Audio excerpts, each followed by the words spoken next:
So, again let me begin by summarizing the last bit of what we did in the previous lecture. We found that the way to describe nature is in terms of what we call kernels or propagators, which takes the dynamical variables at time t1, and I will call the dynamical variables collectively as some qa,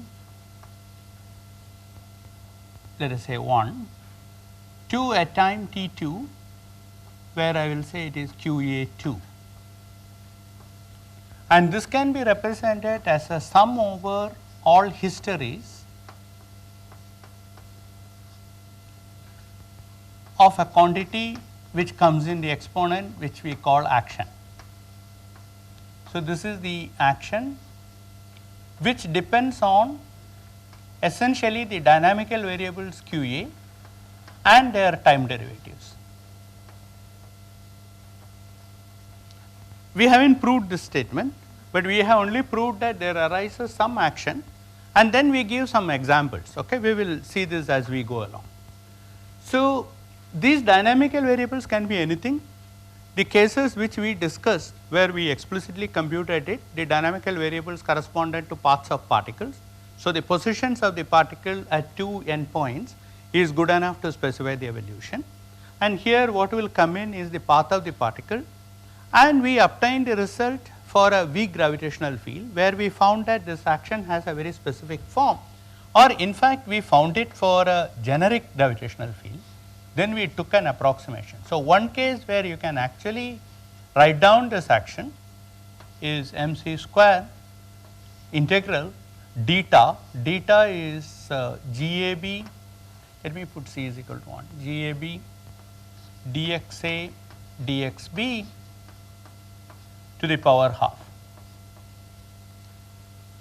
This is a true statement. If you have a particle moving, a quantum particle, quantum relativistic particle moving in black hole space time, it is described by that. And for example, using this with some amount of clever mathematics, you can show that the black holes have a temperature. Okay? So, this is exact, there is nothing approximate about it. But you can take an approximate limit of it when GAB is weak, and in that case it is more convenient to divide this by dt, divide this by dt and put a dt here, so that there is a L dt form. So, the whole thing can be written as integral some L which depends on x and x dot, which are the dynamical variables, times dt. Okay. Here of course dt square will go away. So, these are real normal honest to God x, y, z and x, y, z dots, or x r theta phi dots. So, in a weak gravitational field we found that this can be written in the form minus mc square t2 minus t1, here I need t factors, c factors, then plus integral dt of half m x dot square minus the potential energy V of x comma t. In the case of gravitational field, this V is just m times phi. Okay? So, this is what we did, and if I have plugged it into this, I am supposed to describe how a particle moves in a potential, at least in a gravitational potential. But before we do that, that would be the full quantum mechanics, but before we do that, let us look at the classical limit a little bit more closely, starting from a action which is generically this form. So, the case which we want to consider is when you consider delta A is equal to 0, and I want to work out what this delta A is equal to 0 means for a Lagrangian like this. Okay. Everything which I say is applicable to any dynamical variable and its first derivative. In this particular case, we know that it only goes up to first derivative. So, for example, if you have electromagnetic field, we know that the dynamical variables of electromagnetic field is the Fourier transform of the vector potential as a functions of time. So, I could have written down a Lagrangian for this, which hopefully we will get to in the next lecture. So, you take this delta A equal to 0, and this does not change because you are keeping the endpoints fixed. So, you want to just compute the variation of this. So, what is the variation of that, or in general variation of this? The variation of that will be integral dt delta of L. Now, delta of L I can think of as two terms. One is dl by dx delta dotted with delta of x. Then I have another term which is dl with respect to dx dot. So, this x dot I will just call v because that is the velocity, dotted with delta of v. So, that is delta of x dot, but the dot is d by dt and that commutes with delta. So, I could have written this as d by dt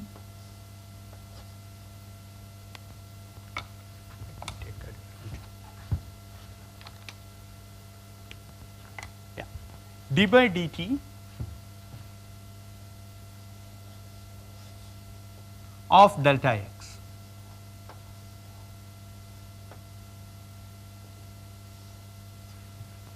So far we haven't made any assumptions.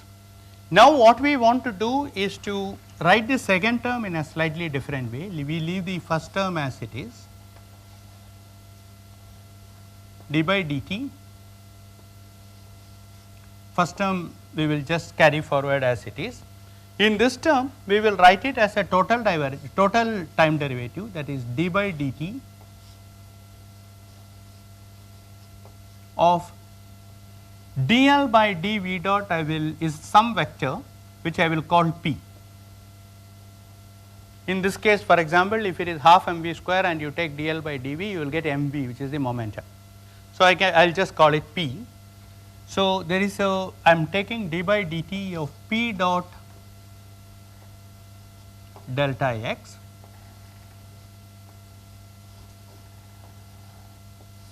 minus delta x dot time derivative of p, which I will write as p dot.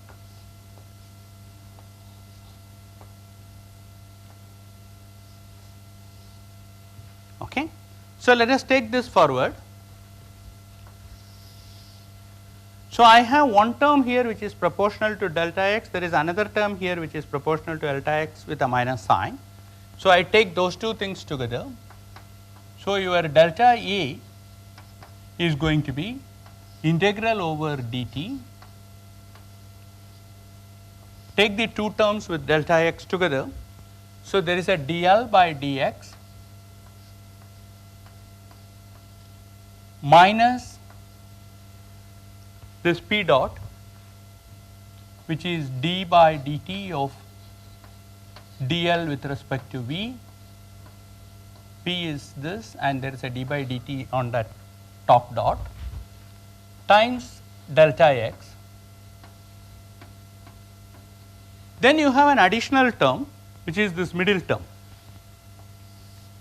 This, when I integrate over dt, I just get the contributions at the end point. So, I can write this as p dot delta x evaluated at t1 and t2. But of course, in this path integral, when I am varying the paths, I am studying only all the paths in which the endpoints are fixed. So, that this delta x is 0, that means this entire term is 0 and the delta A equal to 0 leads to this term being equal to 0. This entire function for any Lagrangian, I will call the Euler function of that Lagrangian. Let me call it E of L after Euler Lagrange who derived it. So, this is just a notation dl by dx minus d by dt of dl by dx dot, I will just call it E of L for that particular path. So, given any path you can compute it. This is a function of x and x dot, because L was a function of x and x dot. If you take a derivative that is a function of x and x dot, all of them are a function of x and x dot. Here, because you have a d by dt, it can also have x double dot. But given any path, you can compute this quantity. So, this is in general a functional of that path, and if you specify the path, it is a function of time. Okay. So, this is E of L, and the result which we get is that E, the Euler function for that Lagrangian, has to vanish is the equations of motion. This is your classical physics. Now, if you apply it to this particular case, then of course, you will get m x double dot is equal to minus gradient of the potential, which is your Newton's laws of motion, okay, in that limit. Of course, you can do it for a more relativistic case, then you will get something else, etc., which we will do later on when we introduce electromagnetism, if we get time. But this is fine. Now, I want to do something else, because I want to eventually get to quantum theory. This is just a classical limit of the quantum theory which we are talking about. Now, when I want to get to quantum theory, I need to be able to sort of compute this in some sense. And it turns out that while you can compute it, there is a much more powerful mathematical trick. Conceptually and physics based, this is the nice way to think about it. You have paths and then you sum over all the paths and then you get your physics. But if you actually want to calculate something, this is not very convenient, because doing this kind of paths involves what is known as a functional integral, and it is extremely difficult to get that functional integral. So, it is much better if I can write down a differential equation for this, and I will show you how that differential equation arises. And for that and for various other purposes, I want to take this a little further and derive a few more results. So, the first result I want to derive is to study the variation of the action along the classical path when the endpoints are changed. So, this variation is completely general, what I have done here, delta E. I have not said anything about that. Now, suppose I am assuming that the Euler equations are satisfied. So, you take the case where x of t satisfies this equation, therefore, this term is 0. Then you immediately find that the change in action is equal to this quantity. Let me write that specifically, because what it means is that the change in the action is given by P at T2 for one dimension, otherwise you have to put dot products and all that. Okay, P at T2 times delta x 2. What do I mean by that? Of course, there is also a T1. I am assuming at the one endpoint I am not doing anything. I will just keep it fixed. Just the upper endpoint I am going to change. So, if x2 changes by delta x2, you get a change which is equal to the value of the momentum at T2. In this particular case, this P is just a symbol. Very soon we will use P in very many different categories. So, it is important to know which P we are talking about. We will use the same symbol. So, in this particular case, P just stands for mx dot if I am using this, or dl by dx dot. So, dl by dx dot is a function of x and x dot, and x and x dots are functions of that classical trajectory. So, at T2 they have some value. So, this is purely a function of T2. In particular, this does not depend on x2, it is just a function of P2. I need one more result, the next result which I want. So, this implies that I can write derivative, partial derivative of action with respect to x2 is P2. So, the momentum can be thought of as this partial derivative of this. It is also dl by dx dot. So, there are two ways of representing the momentum. The second thing which I want to do is, just as we got the dl by dx2, I want to know what is d by dt partial. So, for that you use the fact that the total time derivative of the action with respect to t is of course by definition L, because L dt is this, but the total time derivative can be written as partial time derivative, okay, let us put T2, plus dA by dx2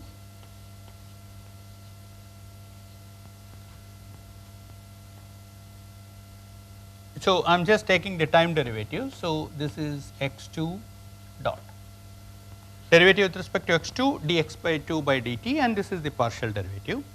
So, from this I can immediately obtain the second quantity.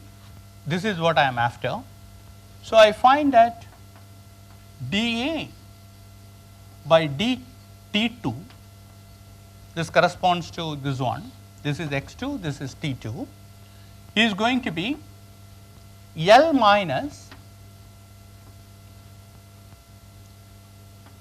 P2, because dl by dx2 we know is P2, P2 dot x2 dot.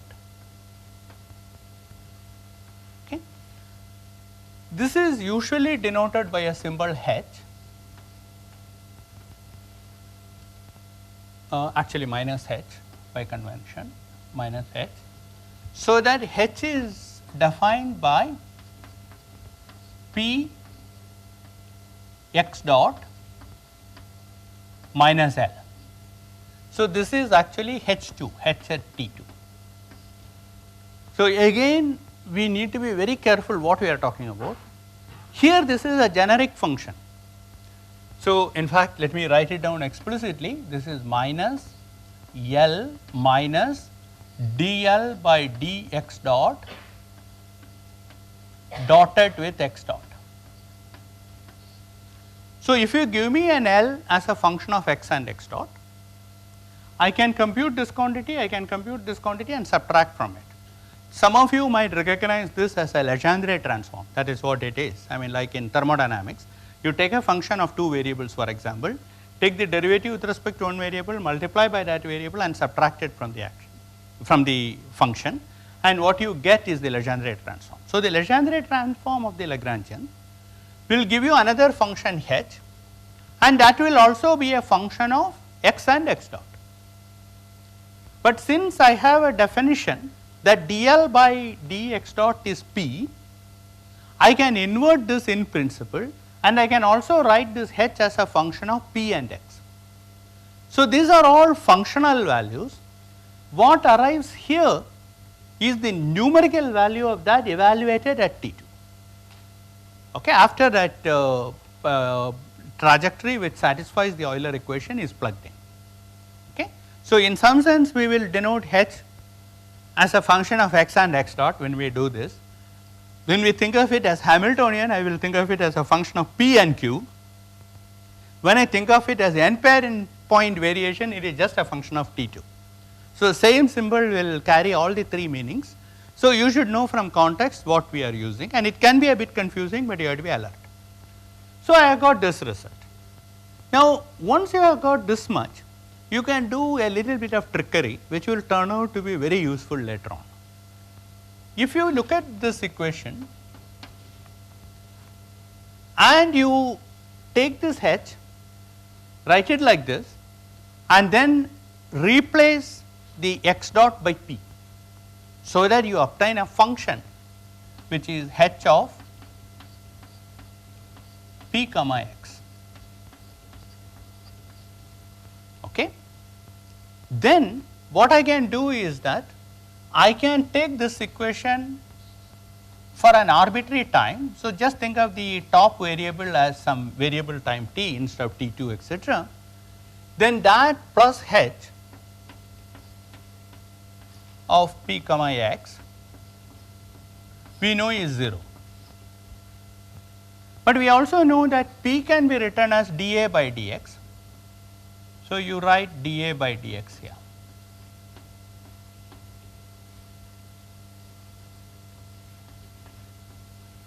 So, once you have the function h of p comma x, suppose somebody gives you this function, they might have given the Lagrangian and then you compute it, or they could have given this and by inverse Legendre transform you can get Lagrangian, at least for nice functions. So, in wherever you see p, you replace it by dA by dx and leave the other one alone, and then you can write this equation. For example, if h was p square by 2m plus v of x, which is what you would get for that, then this equation will say dA by dt plus 1 by 2m dA by dx the whole square plus v of x equals 0. This is a partial differential equation for this action, and it is called Hamilton-Jacobi equation. And as I said, this was another piece of 20th century physics which fell into the 19th century, and people have done a lot of things with it. But most of it in classical mechanics is extremely convoluted, and we will get some of those results in quantum mechanics very nicely. So, at least I will indicate to you how to get that. Okay, so this is the next piece which we want. So this is all in the classical domain, and there is one more comment I want to make about the classical domain before we go into the equation satisfied by G. That has to do with the fact that you can reverse this process. You see, nicely and sort of from a fundamental flavor, you should start with the action from some general principles and then obtain the results. And in fact, that is the way we will do most of the time.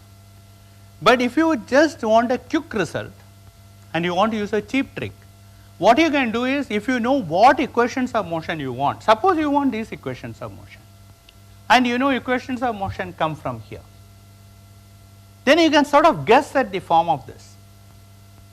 For example, suppose you want harmonic oscillator equation of motion, then you may want this to be some minus m omega square x.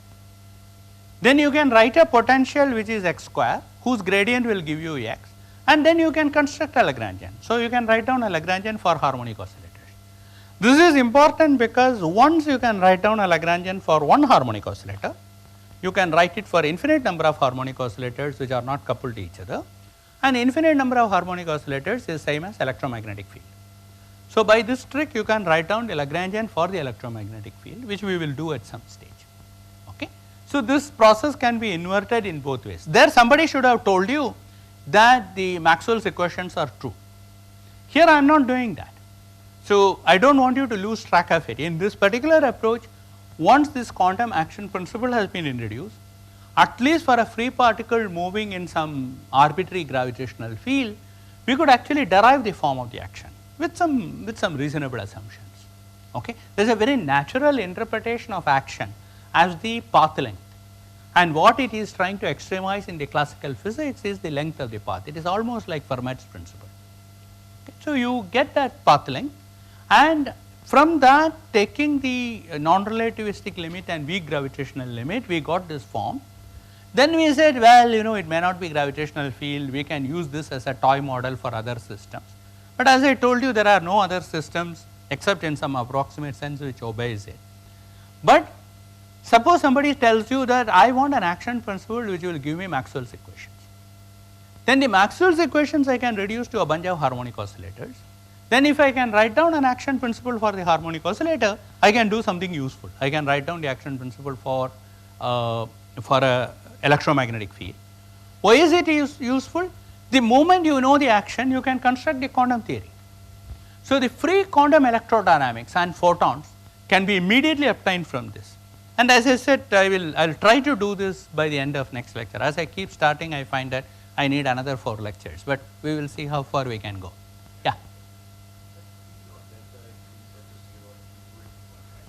Yes.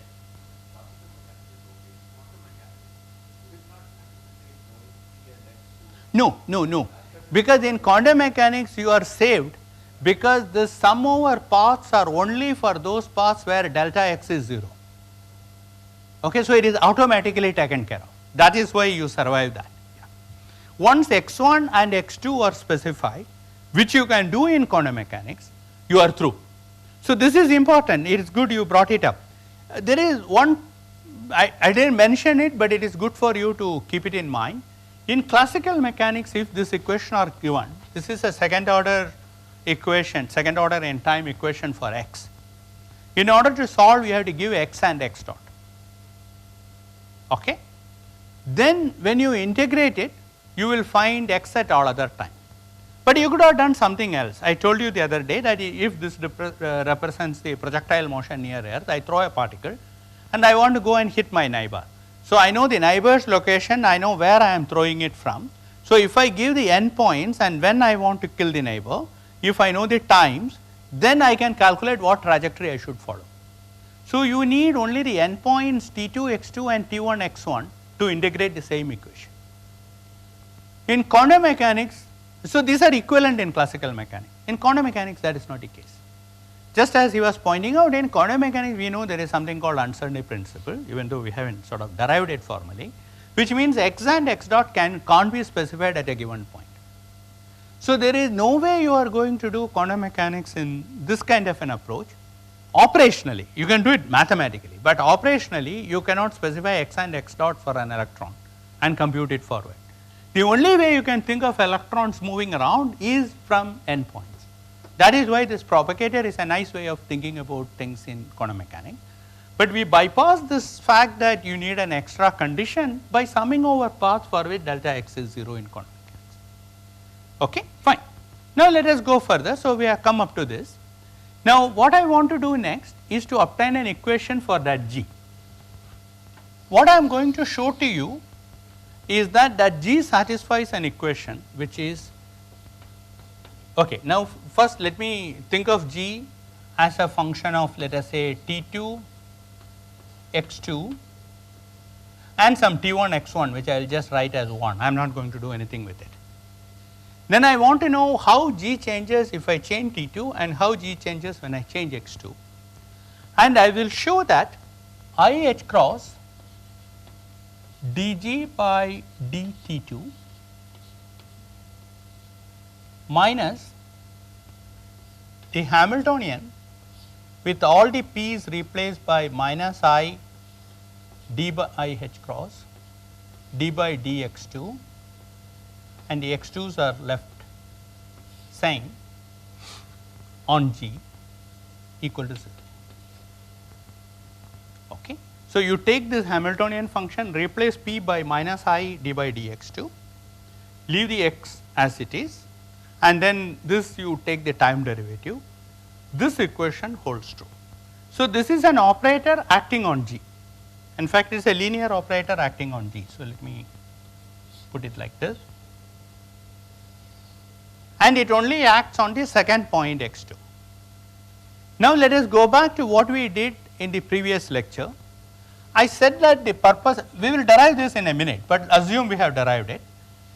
We said in the previous lecture that psi at T2 x2 can be found by integrating dx1 G of x2 T2 x1 T1 psi at 1. Let me just remind you how it came from. This is the amplitude to find the particle at T1 at some point x1. If it was at x1, the amplitude for it to propagate to x2 is this. So, the amplitude for it to reach x2 if it was at some point was given by this product.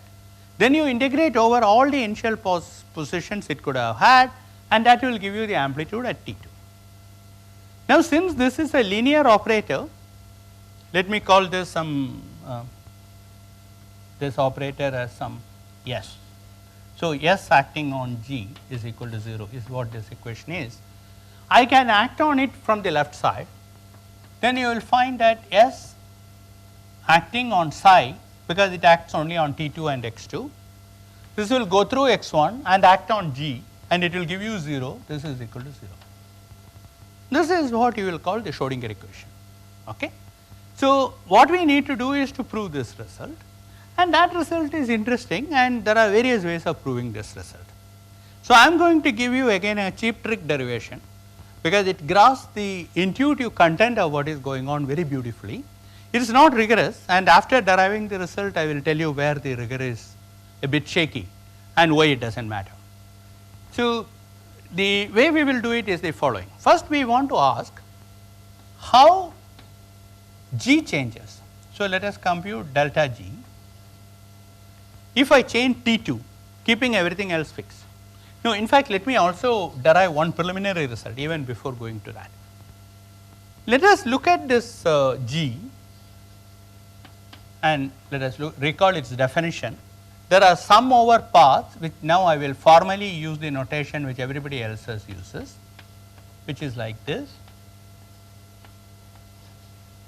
This curly dx is supposed to stand for sum over paths. So, it is like a dx, it is instead of integrating over x, you are integrating over function. So, this is a functional integral. Nobody knows how to do this for an arbitrary function.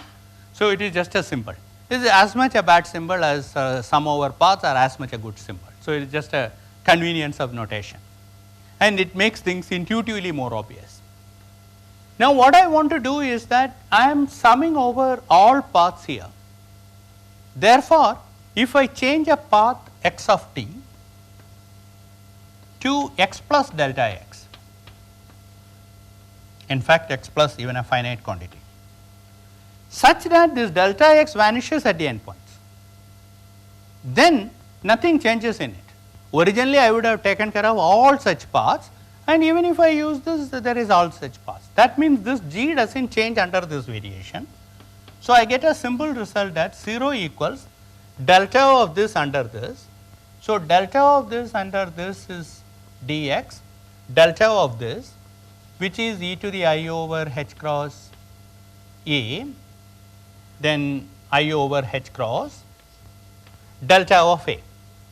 What is delta of a? We have computed it, and we are thinking of paths with delta x equals 0. So, that is just integral over dt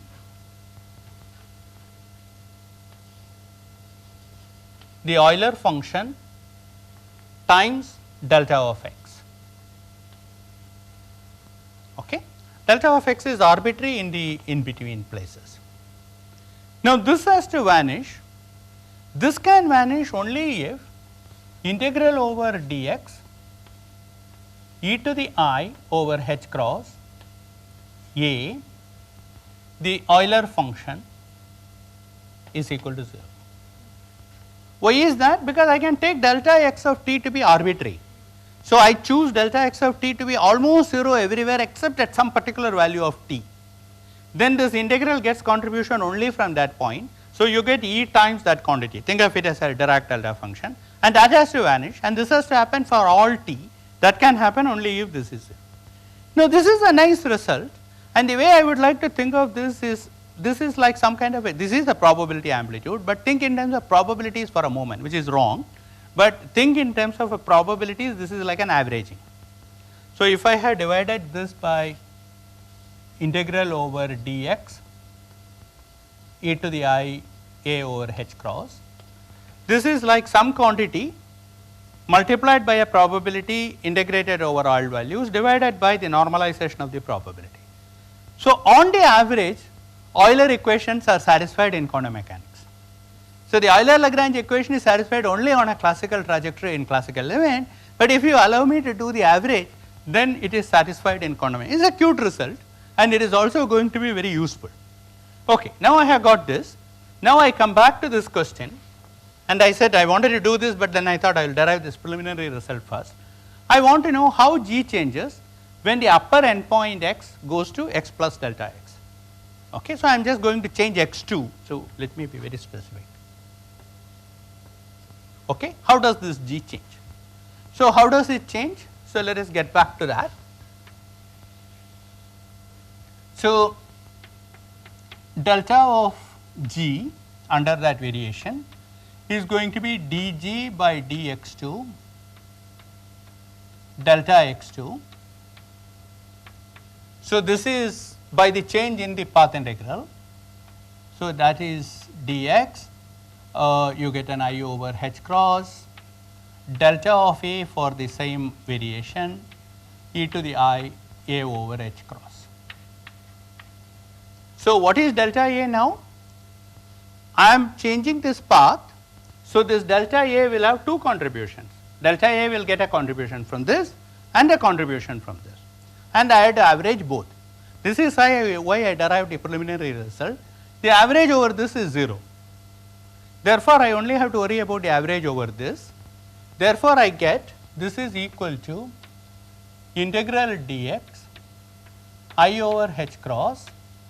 The average over that will give me P2, P at T2, delta x2 e to the I a over h cross. Now, you take out this delta x2 at both ends because it has to hold for all delta x2.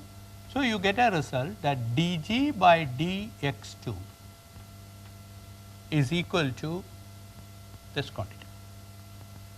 Okay? So, you can clean it up a little bit, put a minus I h cross. So, this goes, and then if I divide it by g and multiply by g, it is like an average. So, the average of P at T2 times g. This is another cute result.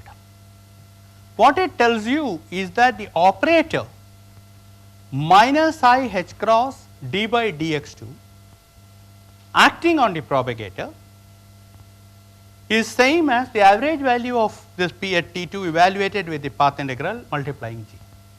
Okay. We do not really need that fancy interpretation, but I just thought I will mention it to you. But what we need is the previous result, that you have this. The power of this result is that you can extend it to any function of p, that is, instead of p here I can have an arbitrary function of p, well, arbitrary meaning any Taylor series expandable function. So, how does it happen? Suppose I do it once again.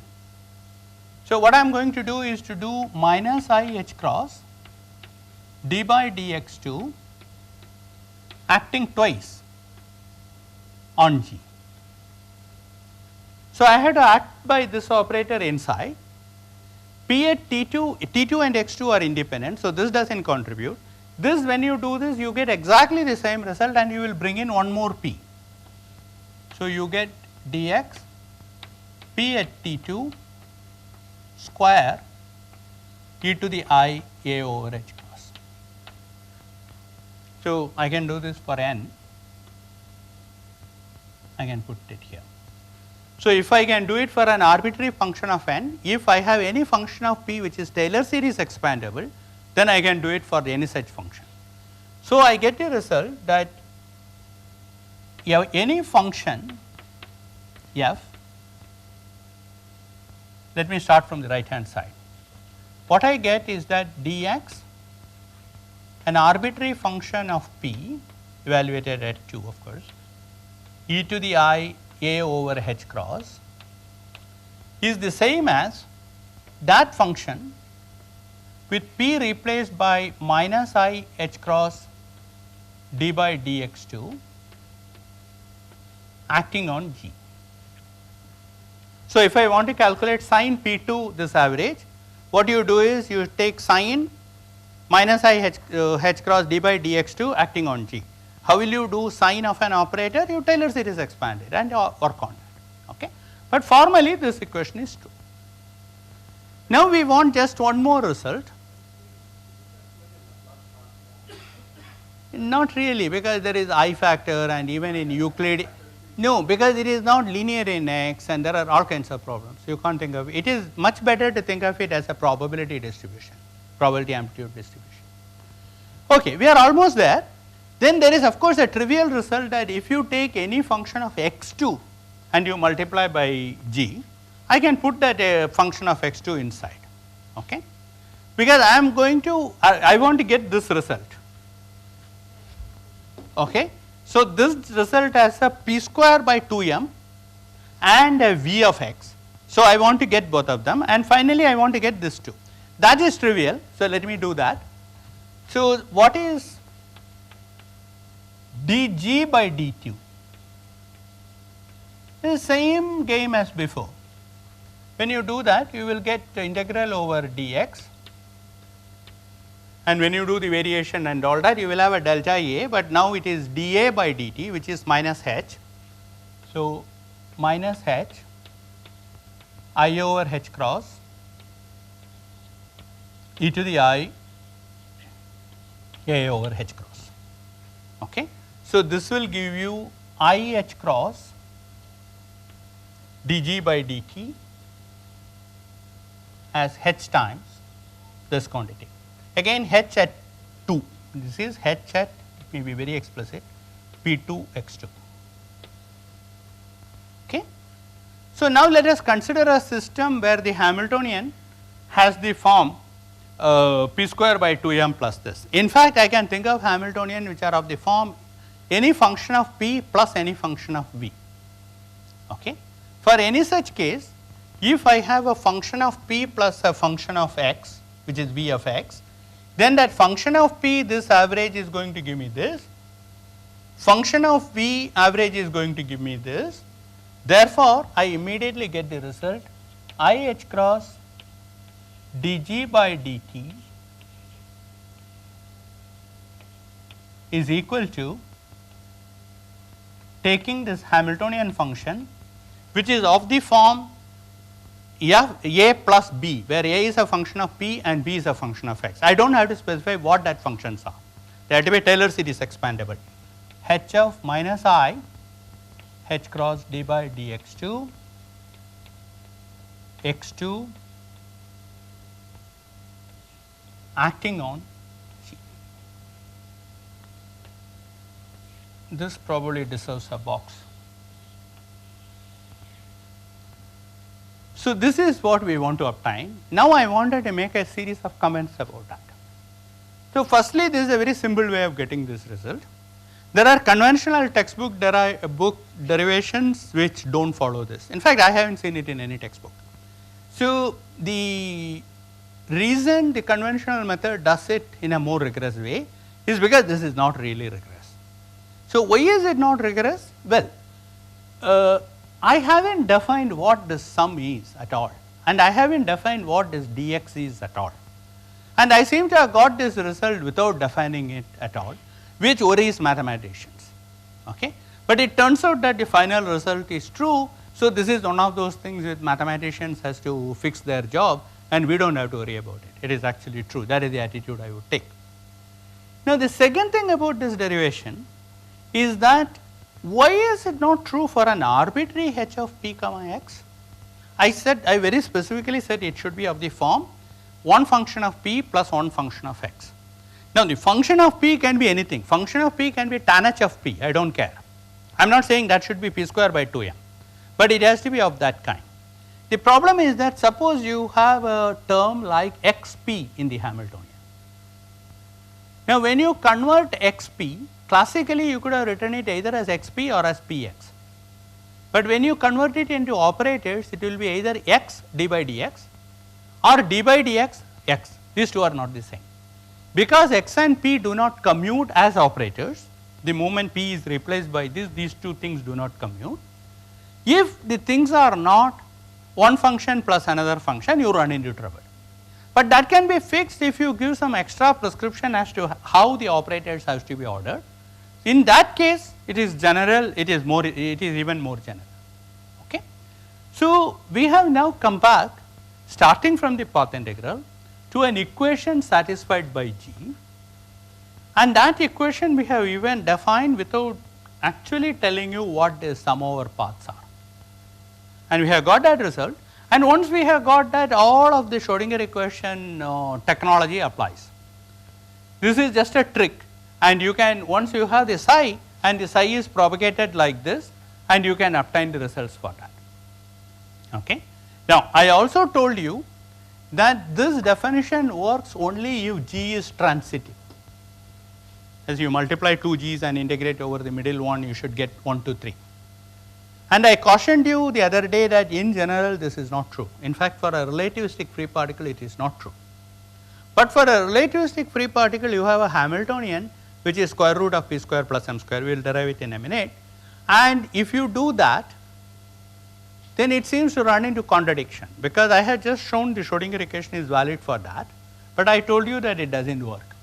Now, this contradiction is a bit subtle, it has to do with Lorentz invariance. So, if I have time, I will describe it to you in the next lecture, but the point has to do with the boundary conditions satisfied by G. If this equation has to hold, you need one more condition. If I take limit T2 goes to T1 of G of 2 comma 1, I am only taking T2 going to T1, I am leaving x1 and x2 arbitrary.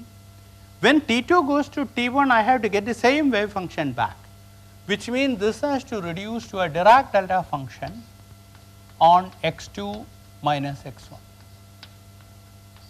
And this is important. When you solve that equation, it is a partial differential equation. So, there is an arbitrary function degree of freedom which is floating around. You should choose it in such a way that this boundary condition is fixed. If you are solving Schrodinger equation, you should solve it with the boundary condition that at t is equal to T1 a wave function is given. So, you do not lose information in these two approaches.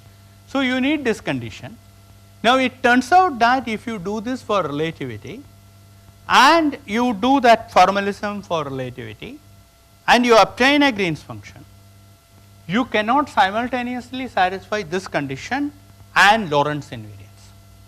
So, I have not mentioned Lorentz invariance anywhere, but that is where the problem arises. So, it is quite subtle. Okay. If we get a chance in the end part of the second talk, I will make a more detailed comment about it, but let us not worry about it right now. Now, I mentioned to you that in this entire case you have all these P's and all that. So, I want to give you at least one example. So, the example I want to take is the Lagrangian for a free particle in the absence of gravitational field, relativistic free particle, which is minus m square root of 1 minus v square. So, if you compute the momentum for this, you just do dl with respect to dv. If you compute the momentum for this, you will find that the momentum is given by mv upon root of 1 minus v square, c is equal to 1. And then you can also compute the Hamiltonian for that. So, if you compute the Hamiltonian and write it in terms of P and Q, you will find that the Hamiltonian is given by square root of P square plus m square. If you really insist, it is C4 C square. M C square has the dimensions of energy. Okay. Now, this by itself is not very important, but when we do electromagnetism and field theory, it is going to play a role. This equation allows you suddenly the possibility of m is equal to 0. Now, in normal classical mechanics, you cannot do that because the Hamiltonian is p square by 2m plus some potential, m going to 0, it blows up in your face. So, you can't take m is equal to 0 limit, and the kinetic energies are half mv square, they vanish. But if you think of Hamiltonian as a function of momentum, in special relativity there is a possibility that you can have zero mass particles, and in fact that is what is realized in all mass zero field theoretic systems. Okay. The way I have approached it, this is spurious because we started with a Lagrangian which is proportional to m. So, if I go and put m is equal to 0, it vanishes. But this is an overall multiplicative factor. Therefore, I could have equally well replaced it by any constant I like, and I do not care, my equations of motion will not change. So, as long as classical physics is concerned, I can get around that. There are more sophisticated ways of doing this. So, I just wanted to mention that in this particular case, and it came up because if I am trying to write down something like a Schrodinger equation, the square root function is Taylor series expandable. So, in principle you can write it down, but if you do that, you will lose Lorentz invariance. Okay. So, that is all I wanted to say as far as this part is concerned.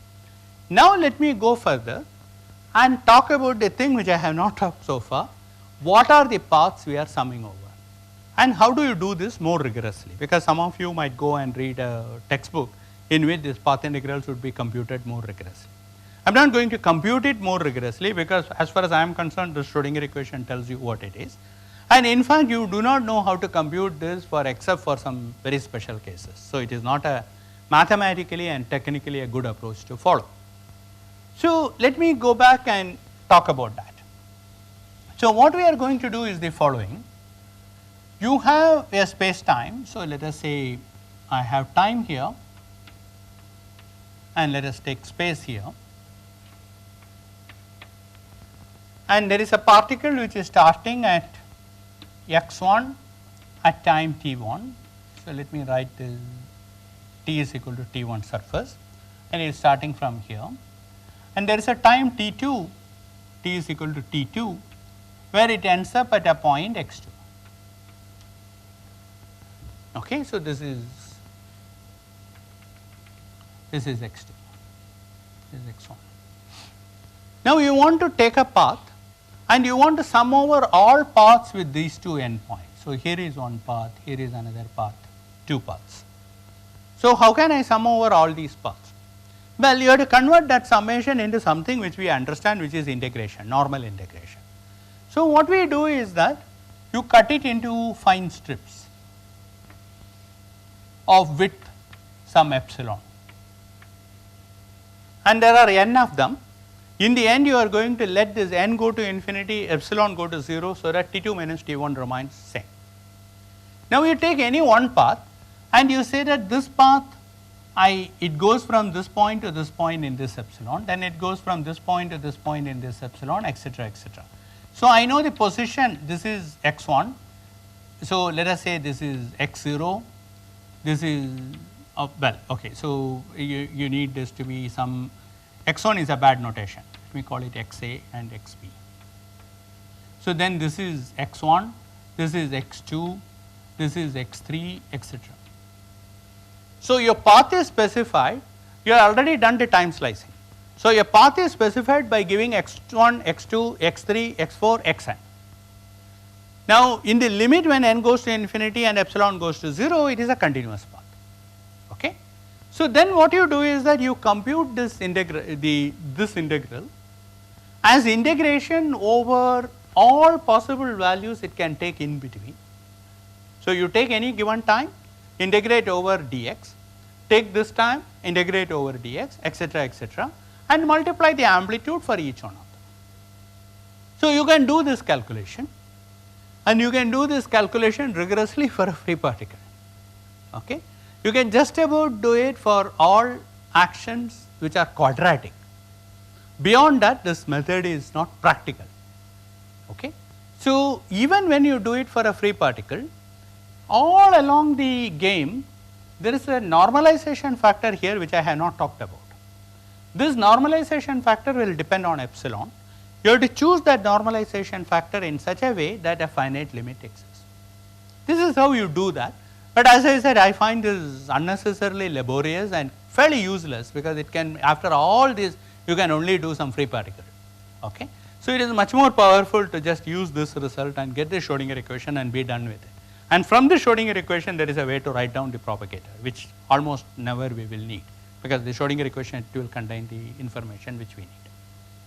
But there is a massive trickery which has gone into it. So, I just wrote down one axis here. Suppose you have two axes, okay, there is x and y. It is a bit difficult to draw, but what we are going to do when we are summing the paths is that the paths in the x and y can go back and forth, but it never goes back in time. So, let me illustrate what I mean by that. This is t, this is x, this is again xa at t1, and this is xb at t2, same picture as this.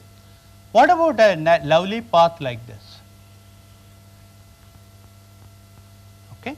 This is a path which connects the endpoints and the variation is 0, except that at this time t, the particle was at 3 points. You started with one particle, somehow it appeared at this point and this point in between.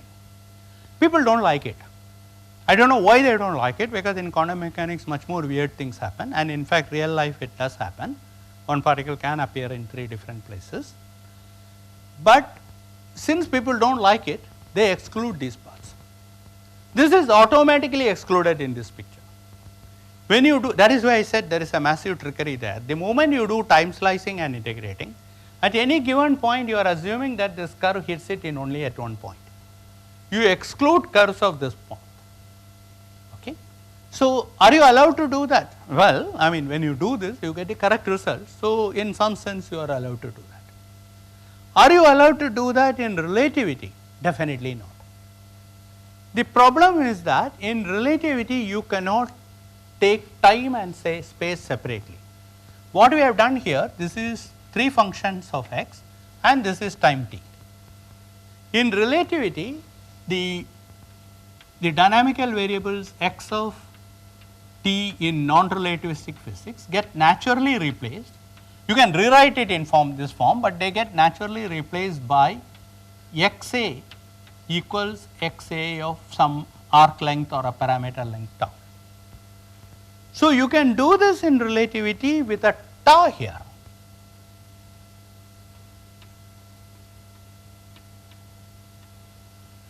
So, in the clock time, as the particle follows various paths in space, the clock time of the clock which is attached to the particle keeps going forward. So, in its own proper time it always goes forward, but in coordinate time it can go back and forth, because in relativity this is going to be replaced by tau and this is going to be replaced by t, x, y, z. They all have the same standing. So, if in non-relativistic physics a path can go back and forth in y axis, in relativistic physics it can go back and forth in time axis. Now, you are in for a bit of a trouble. See, one particle in 3 dimensions has 3 degrees of freedom. So, you started with 3 degrees of freedom, ended with 3 degrees of freedom, but in between you needed 9 degrees of freedom to describe it. But that is not the end of the story. I can draw tomorrow another path which does this. So, in between it can cut the thing any number of times, infinite number of times. So, you need a system with infinite number of degrees of freedom if you want to describe one particle propagating from here to here. Such systems are called fields. That is why in when you bring in special relativity and quantum mechanics together and use this kind of a path integral, you need fields. You need fields is just a shorthand notation for having a system with infinite number of degrees of freedom, and that allows you to describe all these. And in fact, the conventional picture is that if you take a path like this originally drawn, you say that there is originally there was an electron here and there was an electron here. You can never say the electron there came here. There is no the electron. There is only a electron, because the electrons are indistinguishable and you do not know which electron it is. And this is very important because this has to do with the path integral. How do I know when I throw a ball to hit my neighbor, it is that ball which hit the neighbor? Because I can follow its trajectory. I know that it went and hit him. Okay? So, unless you can follow the trajectory, you cannot attribute identity to the particles. Now, if you are only measuring things at the end point, then all that you know is that I threw a stone and a stone hit my neighbor. Okay? It is not this stone, it is just a stone. So, that is what happens in quantum mechanics, because you do not have trajectories, because in order to have trajectories you need x and x dot simultaneously. Uncertainty principle tell you cannot have that. Therefore, you cannot have trajectories in quantum mechanics. So, the particles cannot be distinguished by the path it took.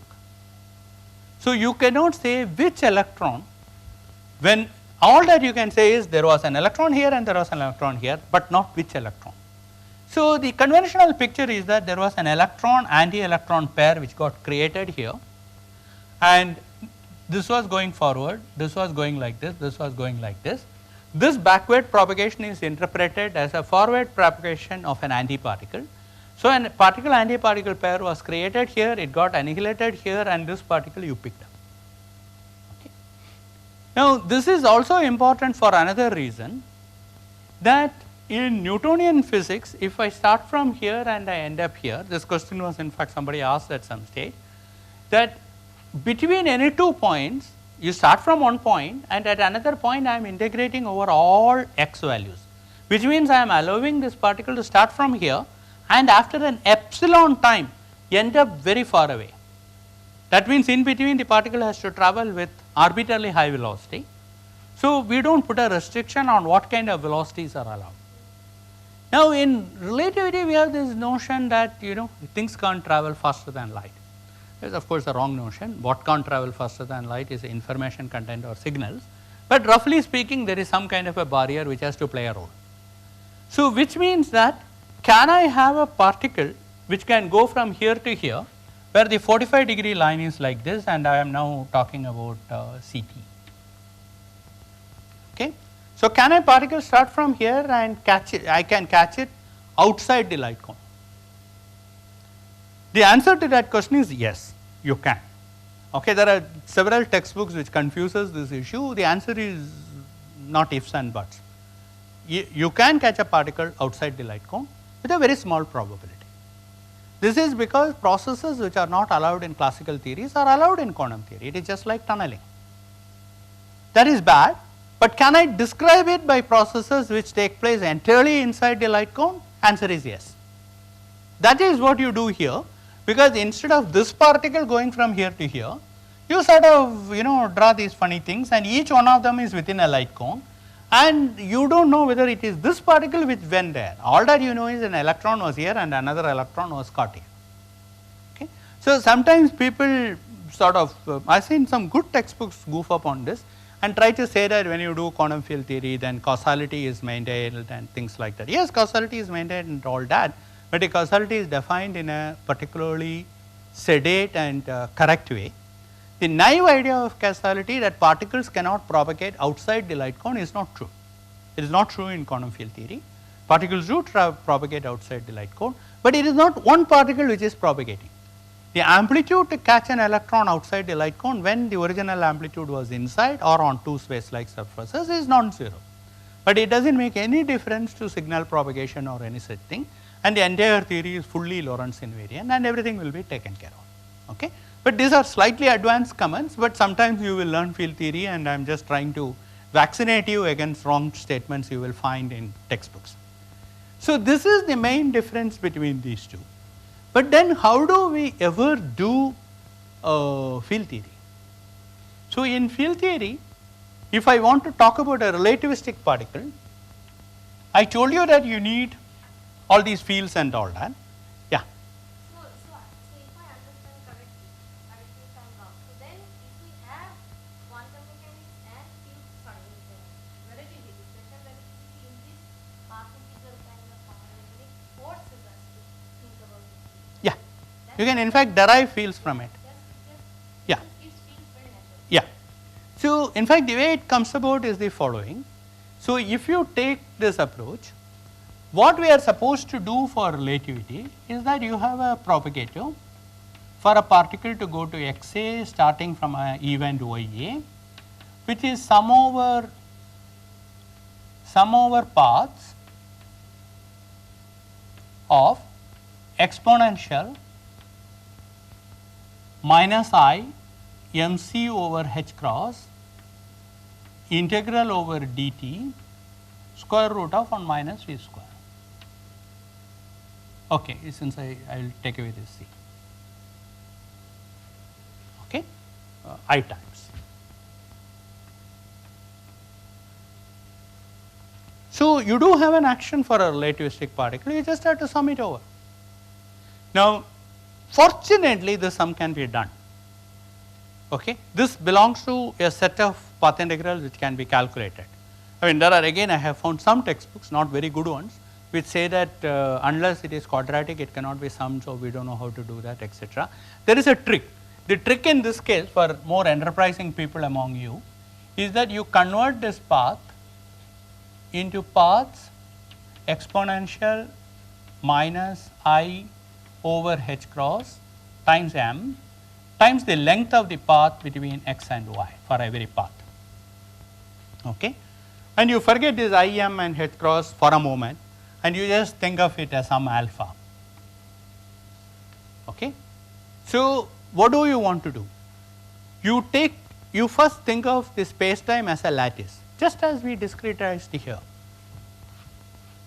Now, what you do is that you do not just discretize time, you discretize time and space. So, you have a lattice.